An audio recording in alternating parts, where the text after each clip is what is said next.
On to Mars, or on to a huge space station orbiting perhaps 115, 120 miles above the Earth. What does the future hold in space? The National Administration on Space plans more missions to the moon, of course. That really would be a foolhardy thing to turn back now. There are a lot more trips will be needed to really exploit what we have done in this great exploration of today, in this flight of discovery. It won't cost as much on a comparative basis. The machinery has all been made now, but we will be sending more men up to move out from their spacecraft further than these men dare go on this first mission later tonight, and also eventually perhaps if they go through the full 9 further Apollo missions that are on the drawing boards and get the money for that, even in vehicles go out for long-ranging exploration of much greater duration on the moon's surface. But then what beyond that? The space station, on to Mars. Well, a man who has dreamed of these things, who has written many novels about them, who has written a movie, 2001, about this thing, sits with me here, Arthur Clarke, one of my very favorite people, who has been with us at CBS for several of these missions now. And Arthur, what do you think we ought to do next? I mean, what would you like to see? The space station or Mars, or well, perhaps both? Well, I guess you'd like to see both. We all like to see all we can do, but given some national priority problem. We will see both. I think the first order priority is the establishment of an economical space transporter so that we can establish a large space station which would act as an astronomical observatory, which will tell us a very great deal about Mars and the other planets before we get there, because then with large telescopes in space near the Earth, we'll learn a great deal about these places. And also, from the space station, in the space station, we can develop the techniques of long-range space exploration. Arthur, you've been dreaming of this moment long before many of us did. Beginning back in the mid-1930s, you were writing about going out to the moon. What was your feeling when we saw this thing happen today? Well, I don't think I did feel anything. I think we all sort of, time just stopped for me, and I think it stopped for everybody. It was just a hole in history, you know, and the whole world's, everything, my heart stopped, breathing stopped. Mine certainly did. I think all of ours did. Yeah. I think you're absolutely right. I can't imagine a moment to equal this. The only thing I could imagine is if some fellow came forward and could say positively we're not going to have any more war. I think this is a step in that direction, because this sort of thing is making our stupidities here on Earth seem more and more intolerable. And I think this may be the greatest result of the space program. Speaking of national rivalries, do you have any thoughts about what the Russians may be doing now that we know that their unmanned Luna 15 is in an orbit very similar to ours around the equator of the moon? My theory is that it's going to land with a bottle of vodka. A congratulatory bottle of vodka? Or a ceremonial bottle? Well, thank you, Arthur Clarke. Bill Stout's at North American Aviation out in Downey, California, North American Rockwell it's called now, with Robert Heinlein, another eminent science fiction writer. And we want to keep you here, Arthur, because you two fellows may have something to chat about. And let's bring them in. Bill Stout and Robert Heinlein. You know, Walter, in thinking back to what these men have written about and done so many years before the landing of Apollo 11, I think it's worth recalling that Mr. Heinlein's book, Rocket Ship Galileo, was written in the 40s. And the film, Destination Moon, 1950, that's right. That's a long time ago to talk about a landing and a return. It's been thought about for, well, the first novel written about a trip to the moon was not written by me. It was written by Cyrano de Bergerac a long, long time ago. Nonetheless, you were far ahead, and you were talking in your book about nuclear power as the means of getting there. Yes, nuclear power. We will be using nuclear power in spaceships. This is a certainty. We're going to go on bigger, farther. I agree with what Arthur said a while ago about the possible effect on war on this planet, but I think this whole business today, this week, has been thought of in many cases in too small terms.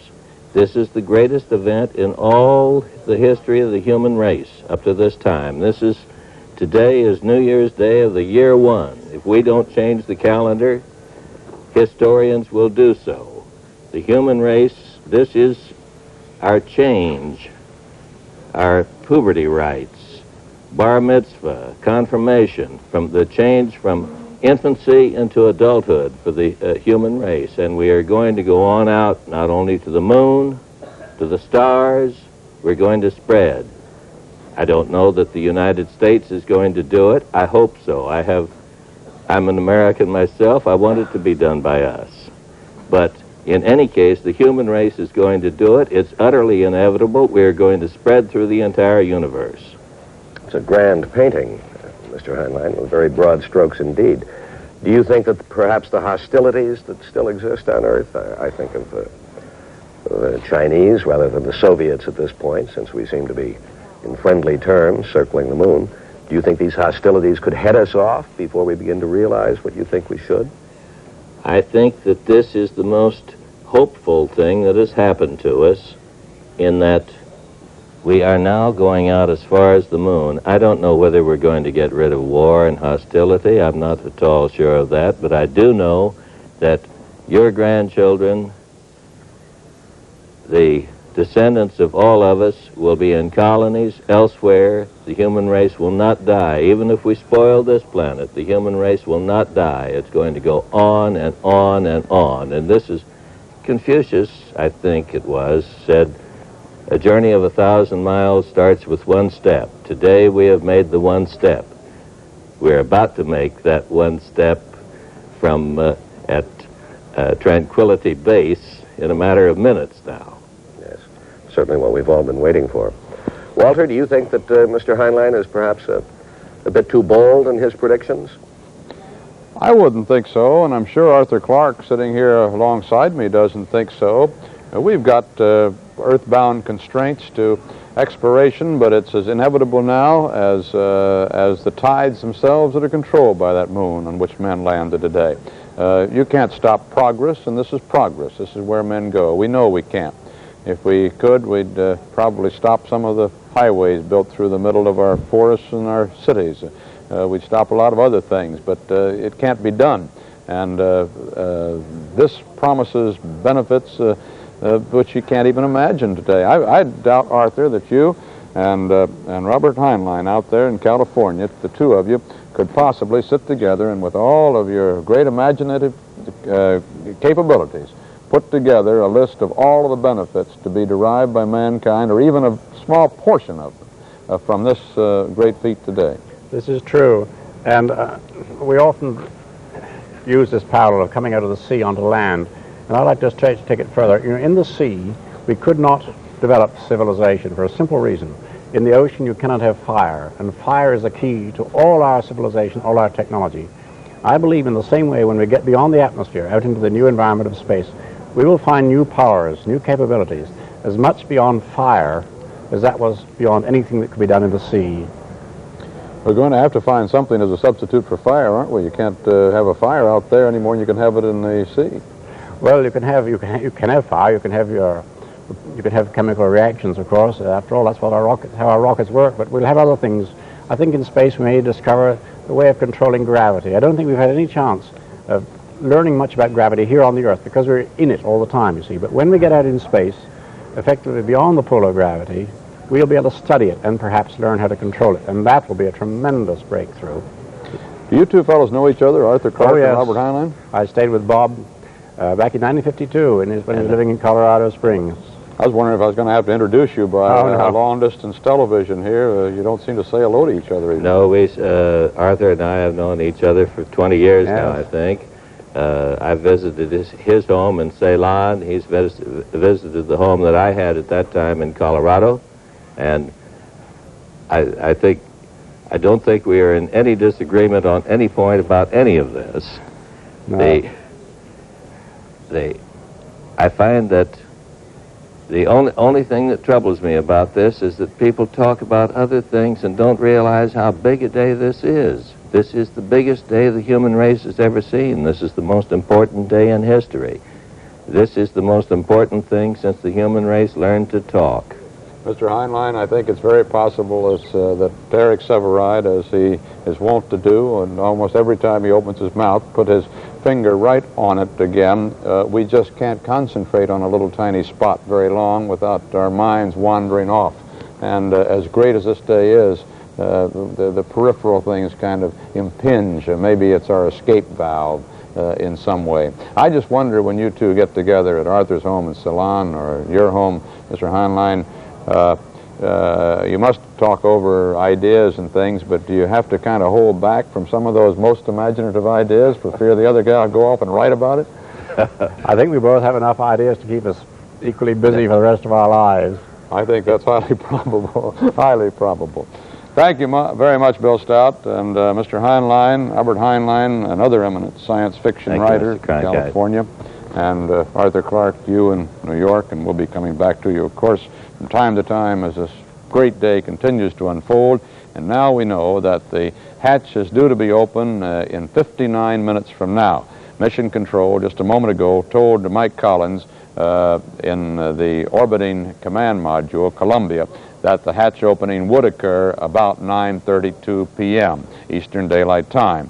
Now, they were giving him the same read-up figures that we had if they took the full hour and 55 minutes of the flight plan for EVA preparation. We're assuming, however, that they have decided that they will stick pretty close to that time, and that's will come 9:32 p.m. Eastern Daylight Time, unless they change it again.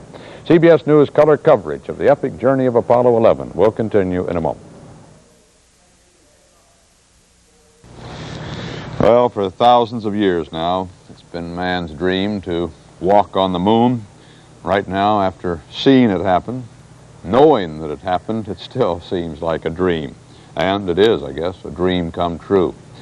Even the television pictures we saw had a kind of a dream-like quality about them. Those two ghostly figures in black and white, shades of gray in there a little bit against that black background of space, lighted by the highlights of the sun, unimpeded by the atmosphere, bouncing against the lunar module's landing strut. These men walking and loping and lumbering and leaping, almost drifting across that rock-strewn landscape. And those eerie pictures transmitted across 250,000 miles, just think of it. Neil Armstrong and Buzz Aldrin were just as we all imagined the first moon explorers might be. I think Arthur Clarke, they were efficient, they were cooperative, they were calm, might say they were cheery, they certainly seemed to be, even lighthearted at times, and above all, they were humble. They made all of us, I'm sure, feel proud, hopeful, and humble in our own ways. As Neil Armstrong said, the first words as man stepped foot on the moon: a small step for man, a giant leap for mankind. Now, that was the way Armstrong described his first step, the first step onto lunar soil. A day that can never come again, a day that shall forever live in history, as will those words, which will be memorized by schoolboys half a century and more from now. That, too, was seemed like just the right thing for the first moon explorer to say. And, you know, one of the things that impressed me about those kind of ghost-like pictures, imperfect pictures they were, Arthur, is that they reminded me of some of the very earliest science fiction pictures of men landing on the moon. They almost looked like they were taken right out of that old footage. Everything that's happened was just as you guys who wrote about this long before we even knew how we were going to get there, visualized it. Yes, I sometimes feel that I'm going to wake up and find that I'm sleeping on my typewriter, you know, and it's all a dream. Well, it is incredible, isn't it, that it's come out this way, and it's come out so much sooner than anybody thought it would. Yes, and there's a feeling that this is where we belong. I have, you know, when you see the way they adapted. I'm reminded of my first underwater experience. You know, when you go in, when you dive first, you're scared, you don't know what's going to be like, but very quickly you feel absolutely at home, and we're going to be the same on the moon and planets. Would you think, Arthur, that this experience that we've seen today, even though we don't have the scientific data back, but we've seen it. We know the readouts, the biomedical readouts, that their heart rates were not bad. They went up a little bit toward the end as they were exerting themselves. Not as much as ours did. No, undoubtedly. Their respiration was good. They didn't overheat in the spacesuits. They worked fine. In fact, they were cool in the shadows of the spacecraft, they said. Would this indicate to you that maybe we civilians might get out there to the moon a little bit earlier than we had dreamed up to a few hours ago? Oh, we'll be going there, certainly. But, of course, the procedures have to be simplified rather drastically before the ordinary, untrained person can make this trip. I mean, putting in all that equipment and taking it off again, that's a terrible drag. But with all those moon hostesses to help you... Well, if they're there to help you, fine. Bill Stout and Robert Heinlein are again with us, Arthur, out at North American Rockwell in Downey, California. And by this miracle of television, we can bring you two distinguished science fiction writers together again. Come in, Bill and Mr. Heinlein.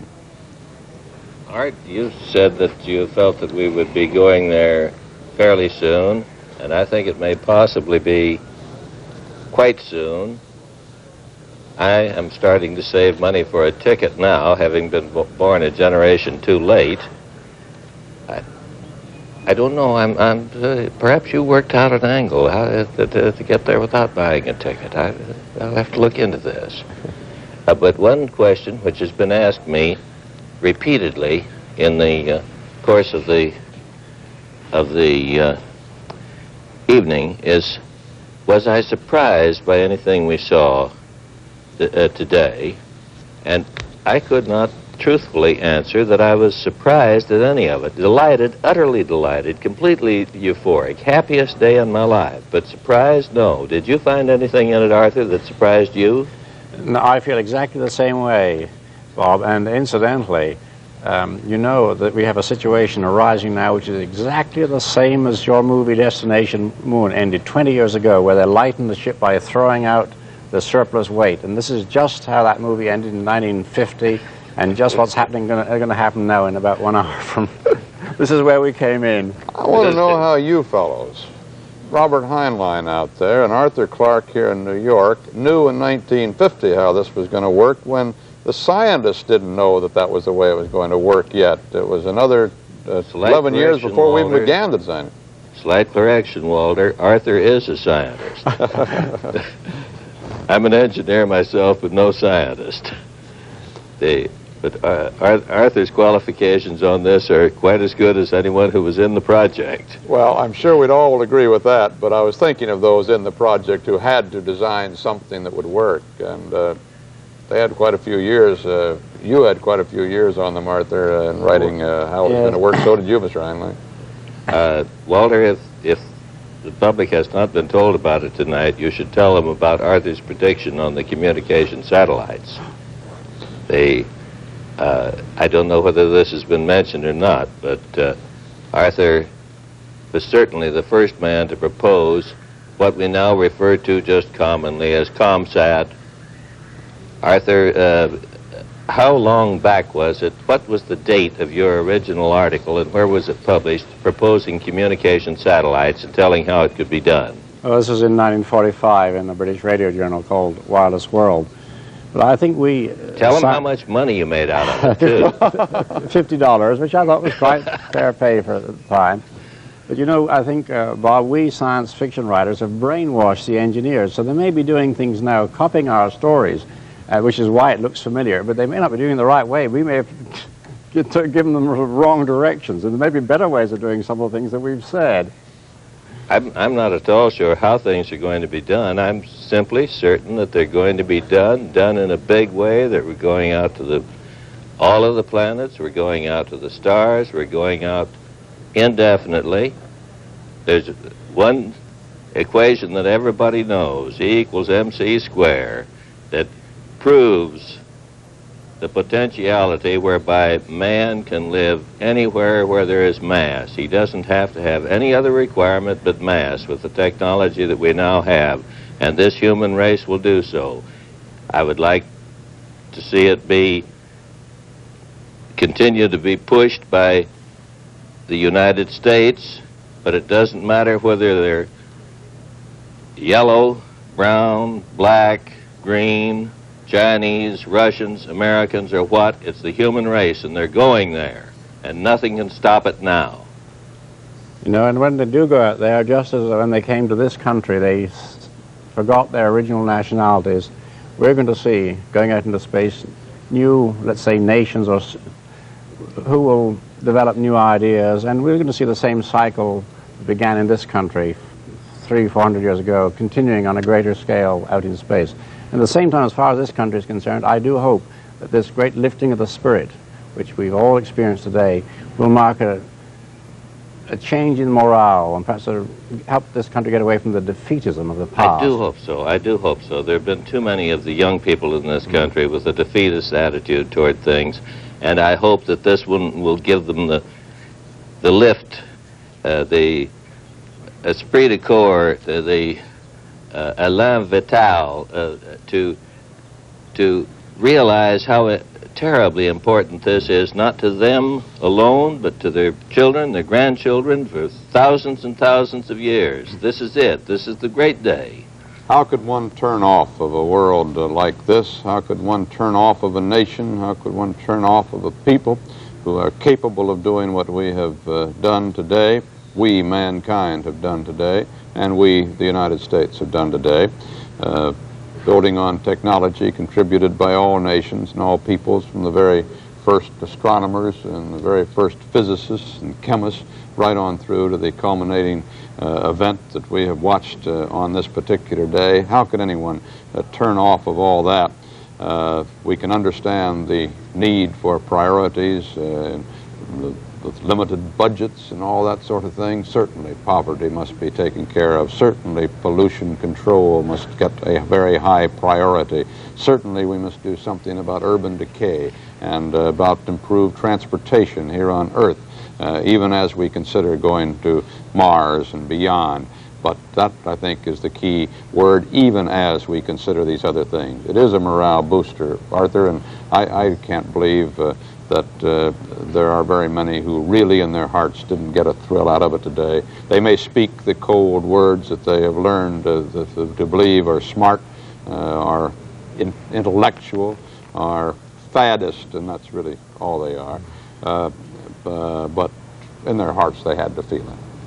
You know, another historical parallel, Sputnik has often been compared to Pearl Harbor, and that parallel is pretty good, because remember how Pearl Harbor turned out in the long run. Exactly. Yeah. And to think that Sputnik was 1957, that was just 12 years ago. Gagarin's flight, 1961, just 8 years ago. Those events are taken as a major defeat. Certainly here at home, we were crushed by them, but we were inspired to move ahead. And with the inspired leadership of that particular era in the White House, we did move ahead, and in 8 short years, to this magnificent feat of today. And while we have talked of a space race during these years, we must conclude that today was a great victory in that race for the United States and for the Western democracies, though, of course, we applaud also still today the great pioneering ventures of the Soviet Union in space. Walter, yes. And Arthur, in one of his stories, pointed out that a legless man could be an astronaut. I want to point out that it doesn't have to be a man at all. And for esprit and for the continuation of the human race, it is time for us, as quickly as possible, to get the other half of the human race in on this.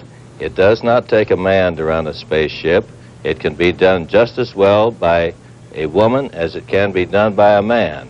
And we could even have saved, well, Arthur, perhaps you'll make a quick guess at it on based on model theory. You saved a couple of hundred pounds weight.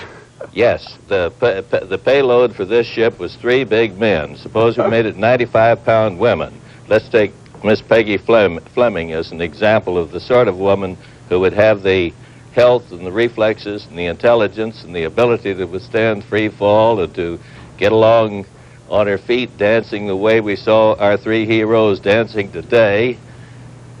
The next how much would we have saved? We probably could clean up pollution in the whole country just on the amount we saved by using women instead of men on the next one. Except that I can never imagine a crew of 3 female astronauts. It'd have to be I want to make them mixed. Can you imagine making the decision which 2 are going to go down to the moon's surface?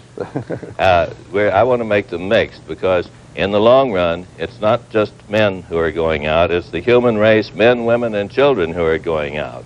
And some of the trips are going to be very long. It's going to be a way of life rather than just a trip. But this has not scared human beings in the past. Most recently, the thing that put Boston on the map was the China Clipper, which took as much as 3 years for a voyage. And yet they made money on it. No radio, no reports, no nothing. They regularly expected the ship to go away, be gone at least 3 years, and perhaps not come back. And yet it was done over and over and over again. If they could brave the Cape storms, I'm sure that the human race can brave whatever the solar system has to face us, and also on out to the stars. We're going to be at Proxima Centauri before you know it. And to underline your point, those clipper captains began taking their families along with them. Yes, indeed. On those long voyages. And I heartily endorse, if my endorsement means anything to anybody other than Mrs. Cronkite, the ladies going out there say are qualified. There's some magnificent women pilots who could qualify as astronauts tomorrow. Oh, yeah. And I can't think of any greater inducement to going out in space than having women go out there, too. In fact, it won't be worthwhile to go out there unless there are some out there. Do you realize the first baby is probably going to be born off the Earth before the end of this century? I feel sure you're right, Arthur. There's a situation to contemplate. I'm sure it's true. In Kraft Ericke Space Hospital, perhaps. Very probably, yes. In a weightless environment. Well, certainly before the end of the century, we will have hospitals on the moon for elderly people to enable them to live quite a lot longer because of their tired hearts under 1/6 gravity and their fragile bones and so forth. If we, I don't think we should leave the subject of women astronauts before citing the NASA line on why there aren't any yet for the multi-man spaceships, and that's because of the intimacy of the long voyage out to the moon. It might be a trifle embarrassing to mix the sexes. It was considered until a little more privacy can be achieved for each of the participants in that flight. But the next size space... Beg your pardon? The Russians didn't worry about it. They haven't sent a lady astronaut up along with the male astronaut. Valentina Tereshkova went alone, and his and hers. Yes, you need his and hers capsules. And but I would not doubt, and I think that I think this, if I might add it, that the next size spacecraft will do the job, and it will be possible then. The next size spacecraft with, quite honestly, putting it bluntly, private sanitary facilities aboard, and that's what's required. Thank you very much, Robert Heinlein, out there at Downey, California. You've been a great addition to our programming today, and we're so pleased that you could be with Bill Stout out there at Downey. And Arthur Clarke, of course, we're so glad to have had you aboard here again. And Good night, look forward to other spots with both of you in the coming days. CBS News color coverage of the epic journey of Apollo 11.